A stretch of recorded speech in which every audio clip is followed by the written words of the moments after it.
ኢየሱስ ያድናል ይላል። ይገድላል ሲሉ ሰምተን አናቅም አንድም ቀን። ኧረ አላህ ይገድላል ነው እኛ ደግሞ የምንለው። ያልገባቸው ሰዎች እንዴት ይላሉ? ጌታ ያድናል እንጂ እንዴት ይገድላል? እና ማን ነው የሚገድለው? ሰይጣን ነው ይላሉ። እርግጠኛ ናችሁ? አዎ ጥሩ።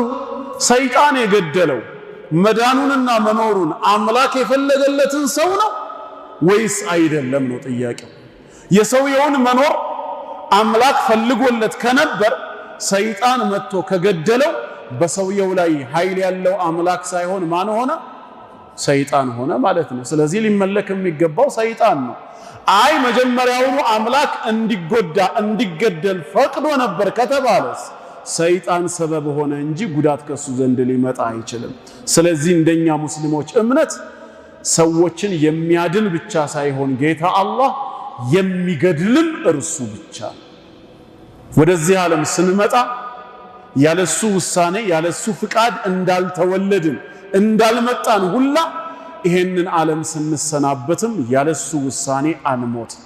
ማንኛይቷም ነፍስ ሕያው የተደረገችው በጌታ አላህ እንደሆነ ሁላ ምትሞተውም በሱ ውሳኔ ነው። ጥቅምም ጉዳትም ሚነላህ ከአላህ ብቻ ነው የምንለው። እስቲ ኢየሱስ ይገድላል ይበሉ። አይችሉም። ቃሉም ላይ የለም እነሱም አላሉም። ያው ያንተን ቀልብ የሚስበው ሁሌ የሚማርከው ያድናል ስለሆነ ብቻ ነው። መግደል ካልቻለ ማዳኑን እንዴት ቻለ ታዲያ? ይገድላል።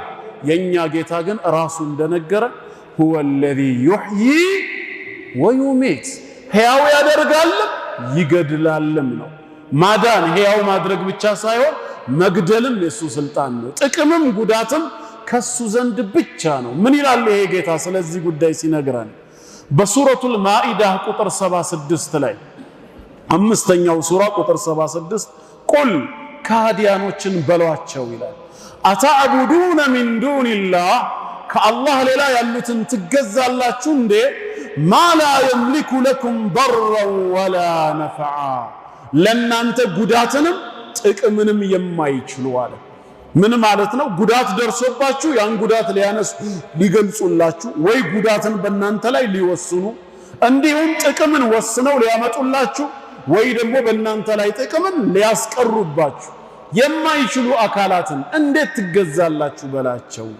ወላሁ ሁወ ሰሚዑል ዓሊም አላህ የባሮቹን ንግግር ሰሚ ሁኔታቸውን አዋቂ ነው ይላል። ስለዚህ ጥቅምንም ሆነ ጉዳትን የማይችል አካል ሊመለክ አይገባውም ነው። በሌላም ስፍራ ሱረቱ ፋጢር 35ኛው ሱራ አንቀጽ 2 ላይ ማ የፍተሂላሁ ሊናስ አላህ ለሰዎች የሚከፍትላቸውን ይላል ምን ረሕመቲን ከእዝነቱ ከቸርነቱ ከሲሳዩ የሚከፍተውን ፈላ ሙምሲከ ለሃ አንተ ጋር እንዳይደርስ ሊያስቀረው ሊይዘው የሚችል አንድም ኃይል የለም ነው ያለው።